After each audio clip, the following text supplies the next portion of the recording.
Jadi Beh, ada lagi Bu ya Beh, ibu-ibu yang menyusui.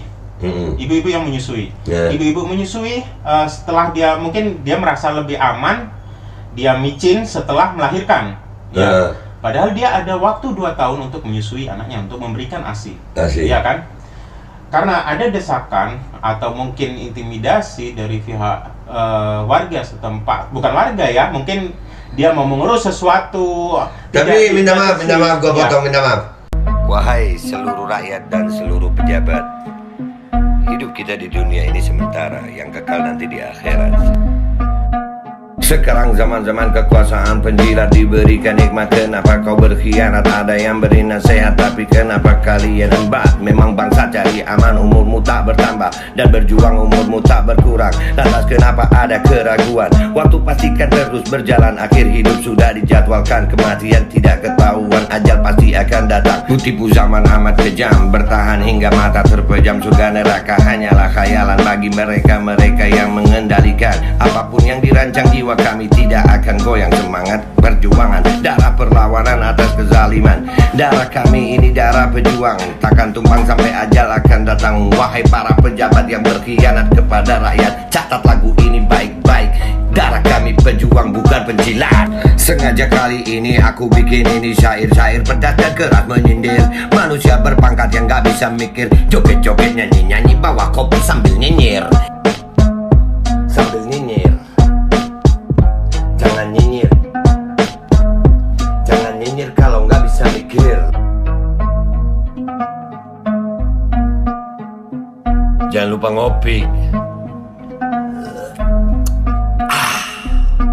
Assalamualaikum warahmatullahi wabarakatuh guys. Kaos gue keren ya.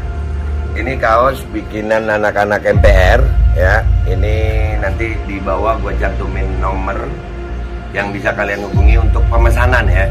Ini dari anak-anak MPR, digunakan untuk kepentingan operasional MPR. Kalau kalian suka, nggak ada paksaan. Nah, belakangnya tulisannya baca ada.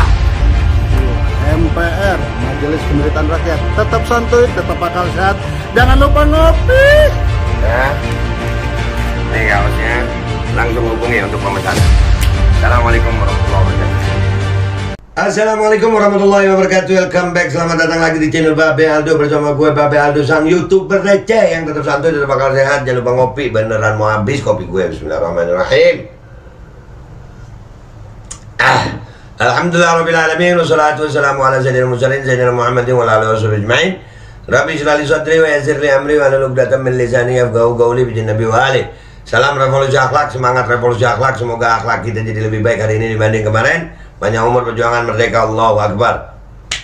Salam sejahtera buat seluruh rakyat Indonesia dimanapun kalian berada. Mudah-mudahan kalian tidak kurang suatu apapun, keadaannya sehat. Kalau ada masalah, insya Allah masalahnya selesai dengan baik. Yang jomblo nggak ngomong sama tembok. Kenapa jadi jomblo gue ya? Dan kalau kalian sakit ya, mudah-mudahan itu jadi sakit penghapus dosa, penambah pahala. Jangan takut kalau sakit, jangan panik kalau sakit. Sakit itu biasa aja. Baru memang beberapa tahun ini, baru 2 tahun ini sakit itu dibuat alay gitu. Batuk, pilek, gue masih harus gue ingetin, harus gue ulang-ulang nih. Gue dulu kalau batuk, tiba-tiba pulang dari sekolah batuk, itu nyokap gue marahnya begini. Marahnya nyokap gue, mudah-mudahan nyokap gue umur panjang sehat walafiat. Minum es ya di sekolah. Cuman itu. Tersangka utamanya minum es sama makan ciki.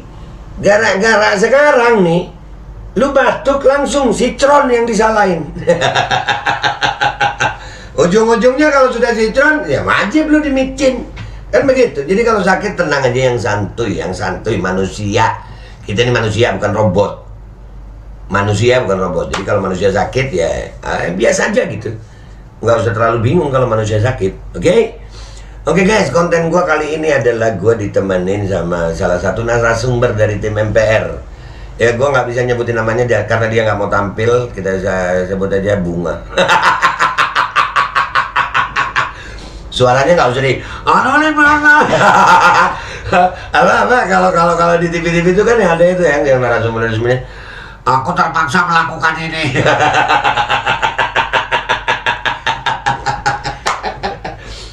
Oke, abang, gue manggilnya jangan Bunga ya. Kalau cowok itu apa ya? Cowok, ya udahlah, mau di batang-batang.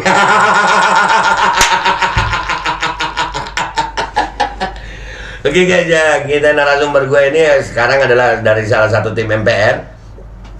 Dia aktivis di MPR untuk data job injuries.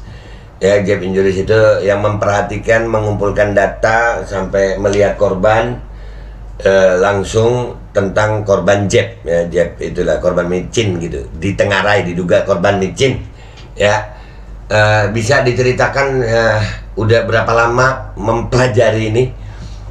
Halo, assalamualaikum sebelumnya Bebe. Waalaikumsalam warahmatullahi wabarakatuh. Lu dengar suaranya tuh. Sebelumnya terima kasih udah dikasih waktu kesempatan sama Bebe nih. Alhamdulillah, sama-sama. Untuk job injury sendiri saya memegang sebagai admin job injuries Indonesia. Oke. Dimana sebenarnya job injuries ini hanya untuk menarik rakyat supaya mereka bisa bersuara. Oke. Jangan takut bersuara. Oke. Ini kan rakyat kita ini sudah banyak ini yang sudah dipakcin ini. Iya, Ya micin, kan? micin. Iya. Ya, udah dimicin ini sudah banyak. Oke. Bahkan micin yang pertama sudah sampai 90% lebih. Iya.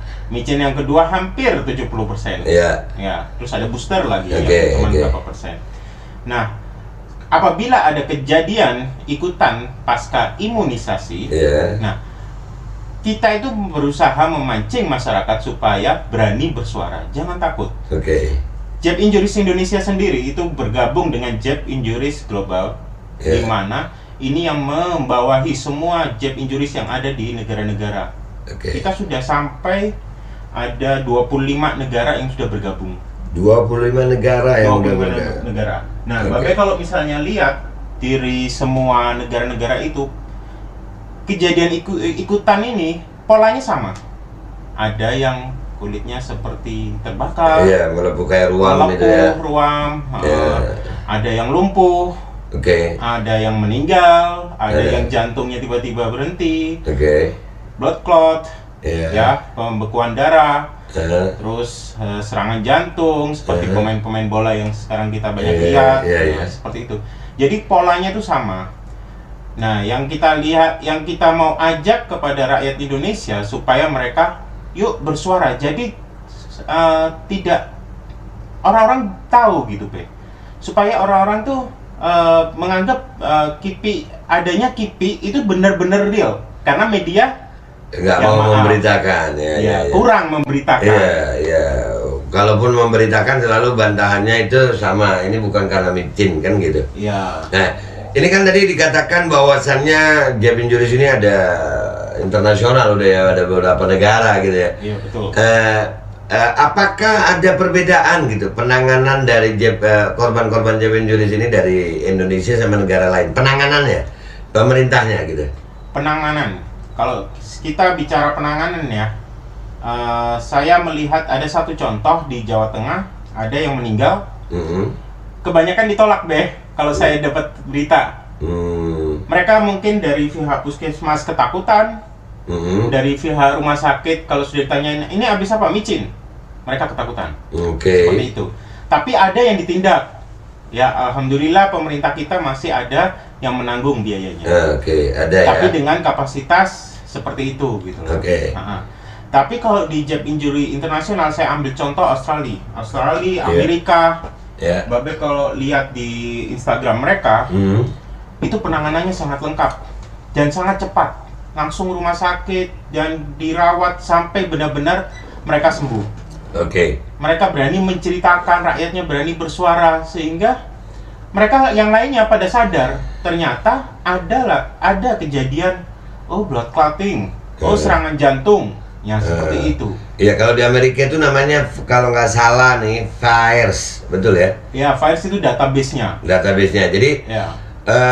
sekali lagi ini penting kami sampaikan supaya sebetulnya kami bukan anti micin, justru dengan ini kami berharap pihak pemerintah itu mau memperbaiki cara Betul, Be. untuk baik bagaimana mengajak orang micin, Ya. karena nggak semua orang bisa dimicin gitu. Nah, itu Be, itu sebenarnya banyak masalah, banyak warga yang bercerita informed consent itu sebenarnya tidak banyak berlaku di ini rakyat kita. Bahkan anak-anak yang di bawah umur tidak menginformasikan ke keluarganya bahwa anaknya ini divaksin. Oh, iya, gua anu itu tadi baru kemarin ya, gua ngangkat satu berita di Lampung Selatan, Ibu Kartini. Beliau nenek-nenek 74 tahun ya. Iya betul. Ya, itu beliau jauh-jauh ke kantor pos untuk meminta bantuan ya, menerima bantuan. Dan kalau untuk usia 74 tahun itu kan kalau sesuai data yang kita punya ya udah nggak pantas dimicin ya. Betul. Ya. Ya betul ya itu ya. Betul. 74 tahun itu. Menteri kita kan Ada ya, ada menteri-menteri kita yang usianya segitu ya nggak pantas. Jadi menurut gue, nah ini kebijakan ini perlu rakyat tahu gitu, supaya kebijakan yang dibuat itu tidak menyengsarakan rakyat gitu. Ya nenek-nenek umur 74 tahun datang ke kantor pos minta bantuan cuman karena dia belum dimicin, kasih deh. Iya, betul. Dan itu Ibu Kartini itu ya, namanya Ibu Kartini. Iya, Ibu Kartini. Nah, itu meninggal tidak lebih dari 5 jam. Dari setelah dimicin. Micin. Wow. Karena hanya menunggu aja, Beh. Perkiraan kami tidak lebih dari 5 jam. Iya. Karena Dari dia waktu tunggu setelah diproses. micin. Iya, dia habis dimicin, dia lagi mau nerima bantuan ya kan? Iya. Ya Allah, mudah-mudahan husnul khatimah. Iya. Terus ada lagi nih, Beh. Seperti contohnya ibu-ibu yang hamil.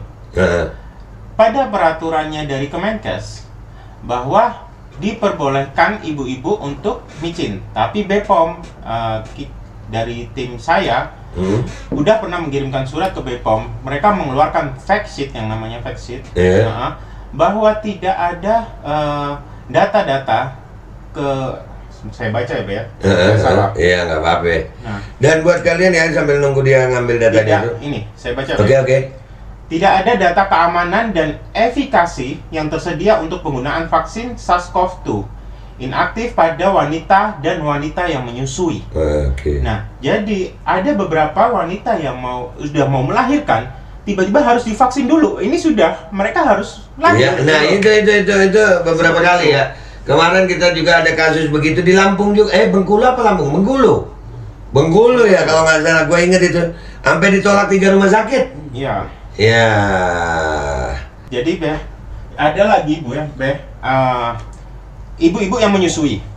Ibu-ibu yang menyusui. Ibu-ibu menyusui setelah dia merasa lebih aman, dia micin setelah melahirkan. Ya. Padahal dia ada waktu 2 tahun untuk menyusui anaknya, untuk memberikan ASI. Iya kan? Karena ada desakan atau mungkin intimidasi dari pihak warga setempat. Bukan warga ya, mungkin dia mau mengurus sesuatu. Tapi minta maaf, gue potong, minta maaf. Dengan pola yang seperti sekarang ini, warga pun bisa mengintimidasi. Iya, karena kesian orang yang nggak mau itu akhirnya jadi diasingkan sama tetangganya itu banyak. Betul, Beh. Iya, dengan cara-cara yang seperti ini ya. Jadi Anda sendiri udah melihat ini berapa banyak kira-kira yang udah dalam data nih? Saya sampai 110 data. 110. Yang udah ditemuin langsung face to face? Yang sudah face to face mungkin ada 20. 20 ya? 25 ya. 25 ya, 20 sampai 25 orang. Dan itu sedikit yang berani bersuara ya? Iya. Sedikit sekali. Kalau misalnya data dari media online, langsung saya tarik. Ya, karena mereka sudah, wartawan biasanya langsung datang ke lokasi. Seperti itu. Karena kan Indonesia sangat luas. Iya. Oke. Jadi umpamanya nih gini, untuk Jeb Injuries Indonesia nih, umpamanya ada saran dari subscriber gue, mereka mau bersuara, apakah kalian punya email atau apa yang bisa langsung ke Instagram Jeb Injuries Indonesia. Jeb Injuries Indonesia. Oke guys, nanti linknya gue cantumin di bawah ya, Jeb Injuries Indonesia. Dan itu alhamdulillah ada beberapa anggota MPR juga di situ. Ya, ada beberapa anggota MPR juga di situ dan mereka tergabung sama kita. Intinya kita mengajak semua ya. Kalian nggak perlu bersuara dengan menggunakan wajah atau apa, enggak. Yang penting kalian bisa menyampaikan apa keluh kesahnya. Kalian pun kalau diperlukan itu, kalau ada yang berkeberatan di masalah hukum, nah itu kalian harus maju. Ya, jadi gimana? Iya, ada sesuatu yang ingin saya sampaikan, Be. Ini ada beberapa yang bercerita, berkeluh kesah kepada kita ya. Nah, mungkin ada korban-korban yang mungkin kepala keluarga yang mencari nafkah, harus sakit dan lain-lain. Tapi ada yang pihak-pihak yang menekan. Ya. Oh. Pihak-pihak yang menekan. Kami harap ya, yang saya harapkan, ayo saling memberikan rasa gitu. Iya, iya. Rasa empati karena korban, karena ini yang pihak keluarga seperti itu. Terutama dari maaf bagian RT, RW, lurah, camat itu banyak sekali. Iya, iya, iya. Satu itu. Iya. Kedua, bagi anak-anak nih Be, saya mendapatkan laporan dari beberapa anak yang umurnya masih SMP. Itu masih labil ya. Yang ya, dia mendapatkan KIPI, yaitu badannya itu bisa bergerak sendiri tanpa dia sadar, atau dia kadang-kadang ngeblank yang tidak ingat.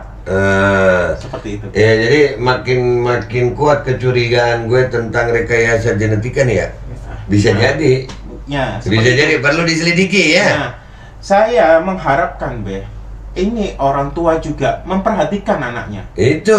Karena kadang-kadang ada orang yang oke, ini bukan karena micin, gitu. Bukan karena micin, ini karena kamu nggak konsen, anaknya sampai mengeluh, dia mau mengeluh kemana lagi? Akhirnya kepada kami lagi. Seperti kasihan, saya empati kepada orang. Iya, banyak. Dan ini yang kayaknya mulai hilang di Indonesia nih. Ada orang korban micin yang vaksinatornya malah itu kayak di Jember, anak meninggal. Iya, saya salah. Terus mau apa? Kan ada yang begitu. Ada itu. Nah, ini kami berharap dari petugas-petugas vaksinator, ya kalau ada korban begitu jangan diintimidasi dong. Ya, ada yang kejadian di Tanggul malah diintimidasi. Jangan dong. Itu rakyat, boy. Dan jangan sampai rakyat itu mengambil jalan lain gitu. Ya, jadi buat Jeb and Juris, insya Allah sukses, dan kita akan mengembangkan ini. Siap ya. Kita akan menginformasikan buat kalian yang mau podcast gue hari ini udah ada 3 ya, yang model begini. Cuman yang satu nanti mestinya ada dokter satu, teman belum datang nih dokternya ya. Jadi kita akan terus menginformasikan kepada kalian. Gue mulai membuka diri gue siapa gitu, artinya siapa sih di belakang gue ya, tapi nggak langsung semua gitu ya. Artinya gue punya orang-orang yang ahli di bidangnya gitu. Yang gue omongin ini bukan sesuatu yang ngarang gitu, atau sengaja menyebar berita bohong hanya untuk apa sih untungnya gitu. Nah, Anda sendiri kenal Babeh Aldo udah lama? Belum setahun kayaknya, baru berapa bulan? 4 bulan ya? 5 bulan kalau nggak salah. Oke. Sekitar 5 bulan ya, seumuran MPR. Iya kan, seumuran MPR, September, Oktober, ya seumuran itu ya. Iya. Gue mau nanya nih, kan sebelumnya nggak pernah ada begini. Yang membuat Anda untuk bisa apa ya, istilahnya merapat atau mau sama-sama membantu, apakah di MPR ini kita nih ada pendananya? Ya, sampai saya lihat sampai sekarang sih kita merakyat ya Be ya. Enggak, soalnya ada yang gini ini perlu gua sampein gini. Soalnya ada yang bilang nih, Pak B, dananya dari mana? Lu jujur aja deh, gua dapet dana dari mana sebenarnya? Karena merakyatnya Babe, saya melihat salah satunya ruang ini, kita sering berapa kali ketemu. Saya tidak melihat adanya seperti itu, makanya saya berani bergabung dengan MPR. Nah, jadi sebetulnya bergabungnya kita ini karena sama-sama punya hati gitu untuk rakyat Indonesia, gitu ya. Betul, Be. Dan data Jeb and Juris sampai hari ini itu apakah ada dikonfirmasi dari tim kita yang dokter? Ada nggak? Ada, Be. Ada ya. Saya selalu konsultasi sama dokter, Be. Siap. Jadi bukan berarti yang gua omongin ini adalah yang tidak sesuai dengan ilmu kesehatan. Gua memang bukan dokter, tapi gue diawasi oleh para dokter dan ilmuwan. Bener gak sih? Betul, Be. Bener ya? Iya, Be. Termasuk yang berbicara ini. Ya. Dan ini identitasnya harus gue lindungi. Artinya beliau menyampaikan ini bukan gak berani bertanggung jawab. Kalau kalian mau tahu siapa beliau, laporin gue. Kalau mau tahu siapa beliau, ya ayolah adu data di mana gitu. Ya, yang dilihat sama rakyat Indonesia sekali muncul, bongkar gitu. Jangan cuman framing nanti. Kalau framing nanti ada intimidasi lanjutan. Karena di Indonesia itu biasanya kalau udah mau ngebongkar kebenaran ini intimidasinya, ya, gua masih ingat ada korban yang diduga KIPI di Pademangan waktu itu. Ya, yang bengkak tangannya itu. Setelah gua angkat, ternyata langsung didatangi Satgas ini. Kan orang ketakutan. Udah orang sakit malah ditakut-takuti gitu. Maksud gue, alah, itu diangkat itu untuk dirawat, untuk disayangi, untuk dicintai gitu. Jadi, dan buat semua korban job injuries, karena Babe sekarang alhamdulillah sudah masuk di pers, ya. Jadi kalian bisa bersuara dan kalian tetap saya lindungi identitasnya. Boleh saya. Sekarang boleh. Siap, Beh. Iya, karena narasumber itu dijaga. Ya, kita menjaga narasumber seperti yang berbicara sekarang. Ya, bukan berarti apa yang disampaikan itu salah. Kalau mau tahu salah apa benar ya dibuktikan. Kan begitu. Oke, terima kasih. Terima kasih. Iya, gue mau nyebutnya siapa ya? Nah, tim Job Injuries Om Batang. Gue mau salaman aja biar lu tahu tangannya aja ya. Siap, Nah, Beh. ya, Terima kasih. tuh. Oke, semangat tetap tim MPR untuk Job Injuries-nya. Dan kita buat Anda yang dapat korban begitu dan mau merasa perlu perawatan atau bantuan, kalian bisa menghubungi Job Injuries Indonesia, ada di Instagram tuh. Ya, di situ ada timnya juga ya. Iya, betul, Beh. Ada timnya, ada dokternya juga, dan insya Allah akan gue cantumin di sini. Dan di link deskripsi juga ada channel MPR, di situ ada link channel tele MPR dan grup MPR ya. Kalian bisa di situ. Nanti di situ kalian akan dilayani oleh admin. Yang kalian mau bersuara silakan ya, kami menyediakan tempat untuk bersuara. Ya, bersuara kebenaran itu bukan pemberontakan gitu. Dan channel Babe Aldo akan terus memfasilitasi orang-orang yang berani bersuara demi kebenaran rakyat Indonesia. Dan gitu aja dari gue guys, gue minta maaf kalau ada salah. Abangku terima kasih. Terima kasih, Beh. Sama-sama ya. Semangat Indonesia, kita Semangat. tetap berjuang ya. Tim tetap berjuang ya. Siap. Oke, itu aja dari gue guys ya. Gue minta maaf kalau ada salah. Wabillahi taufiq wal hidayah. Wassalamualaikum warahmatullahi wabarakatuh. Semangat Indonesia, jangan takut bersuara.